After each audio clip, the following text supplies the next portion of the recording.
அனைவருக்கும் வணக்கம். இன்றைக்கி நான் படிக்க போகிற புத்தகம் சுஜாதா அவர்களின் இந்தியா எனது இந்தியா. இந்த கதையை சுஜாதா அவர்கள் 1970 எழுதியிருக்காங்க. இந்த கதைக்குள்ளே போகிறதுக்கு முன்னாடி சுஜாதா அவர்கள் ஒரு சின்ன குறிப்பு எழுதியிருக்காங்க. அது என்னன்னு பார்த்துட்டு அப்புறம் கதைக்குள்ளே போகலாம். டெல்லியில் நீங்கள் உண்பதில் புதிய அனுபவங்களுக்கு தயாராகலாம்.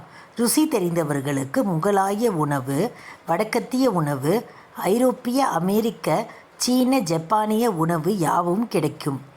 இந்திய உணவில் மிக பிரபலமானவை தந்தூரி சிக்கன், புலாவ் கறி, முழுவதும் வெண்ணெயில் சமைக்கப்பட்ட கோழி. இந்திய அரசாங்க சுற்றுலா கார்ப்பரேஷன் டெல்லி என்கின்ற வர்ணனை வண்ண புத்தகத்திலிருந்து ஒரு பகுதி. ஜூன் 1968. வாங்க கதைக்குள்ளே போகலாம். அந்த 4 சாலையில் முரண்பாடு இல்லாமல் வட்டமாக சந்தித்து கொண்ட இடத்தில் திருப்பத்தில் அவன் கிடந்தான். வெள்ளை சட்டை அணிந்திருந்தான்.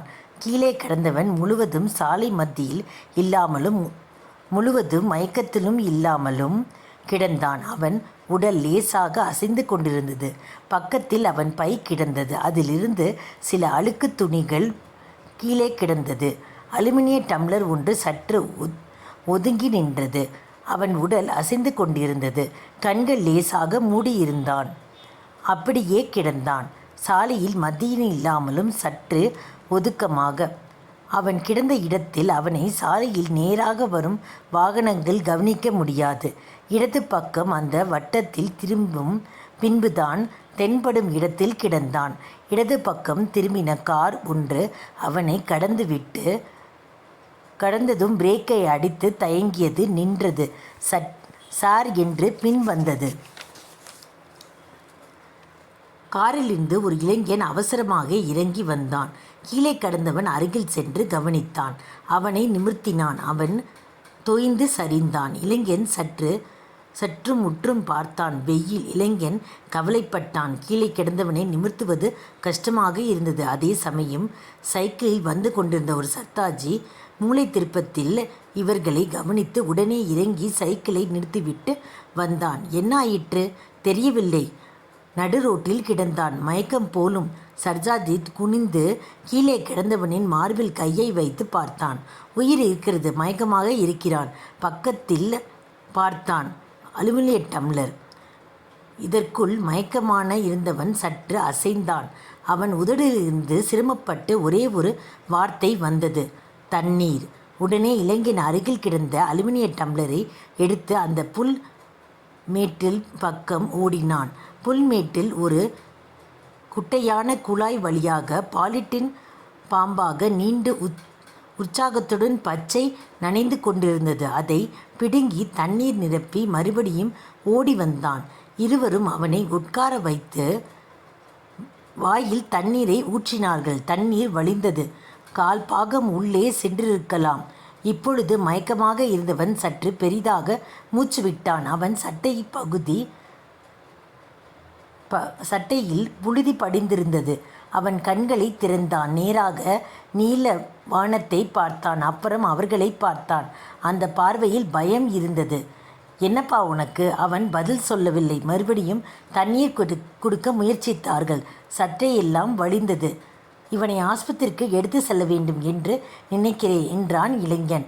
இப்பொழுது அவனால் உட்கார முடிந்தது. தலையை குனிந்து கொண்டு அப்படியே சற்று நேரம் அமைதியாக இருந்தான். மெதுவாக தலையை நிமிர்த்தினான். மெலிதான சன்னமான குரலில் வந்தனம் என்றான். என்ன உனக்கு என்று இருவரும் ஒரே சமயத்தில் கேட்டார்கள்.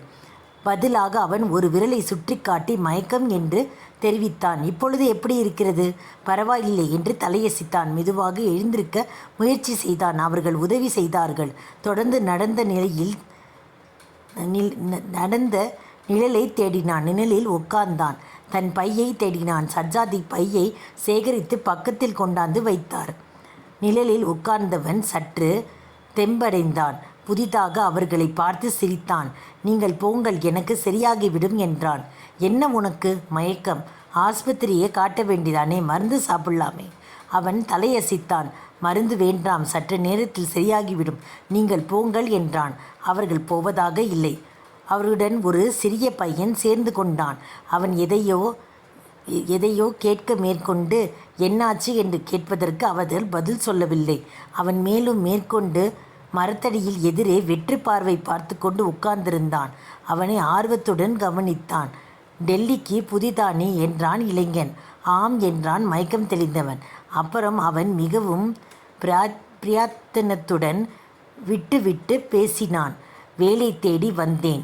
எம்ப்ளாய்மெண்ட் எக்ஸ்சேஞ்சில் பணம் கேட்டார்கள். வேலை கிடைக்கவில்லை. சர்டிஃபிகேட் இருக்கிறது பையில். எனக்கு ஒரு பெண் இருக்கிறாள். உன் வயசு இருக்கும். இளைஞனை பார்த்து. கிராமத்தில் இருக்கிறாள். தனியாக. அங்கே நிலமெல்லாம் காய்ந்து கிடக்கிறது. என்ன சொல்ல? எனக்கு வேலை கிடைக்கவில்லை. வயசு அதிகமாகி விட்டது. பெண்ணுக்கு கல்யாணம் செய்ய முடியவில்லை. மயக்கம் வந்துவிட்டது. பகவான் என்னை காப்பாற்றி இருக்கிறான். நீங்கள் வராவிட்டால் வந்தனம் நான் சரியாகி விடுவேன். திரும்ப கிராமத்துக்கு போய்விடுகிறேன். இந்த நகரம் எனக்கு வேண்டாம். இங்கே என் பெண், அங்கே என் பெண் தனியாக இருக்கிறாள். என் பெண். அவன் சற்று அழுதான். சர்தார்ஜி இளைஞனை பார்த்தான். இளைஞன் சர்தார்ஜியை பார்த்தான். சர்தார்ஜி பையனிடம் நீ போ என்று சொன்னான். பையன் தயக்கத்துடன் நடந்து விலகினான். சாப்பிட்டியா என்றான் இளைஞன். இல்லை என்று பதில் சுருக்கமாக வந்தது. எவ்வளவு நாளாச்சு? நேற்று கிடைத்தது. எந்த ஊர் நீ? ஹரியானாவில் ஒரு சின்ன கிராமம். இளைஞன் பையில் இருந்து பர்ஸை எடுத்து திறந்து 5 ரூபாய் நோட்டை கொடுத்தான். சர்தார்ஜி தன் சைக்கிளுக்கு சென்று அதன் கழுத்தில் தொங்கிக் கொண்டிருந்த பையில் புஷ்டியான மாம்பழத்தை எடுத்து வந்து கொடுத்தான். அவன் அவைகளை வாங்க மறுத்தான். எனக்கு வேலை கொடுங்கள், பிச்சை வேண்டாம் என்றான். பிச்சை இல்ல, அன்பளிப்பு என்ற அந்த நோட்டை அவன் பையில் திணித்தான். சர்தார்ஜி மாம்பழத்தை அவன் கையில் திணித்தார்.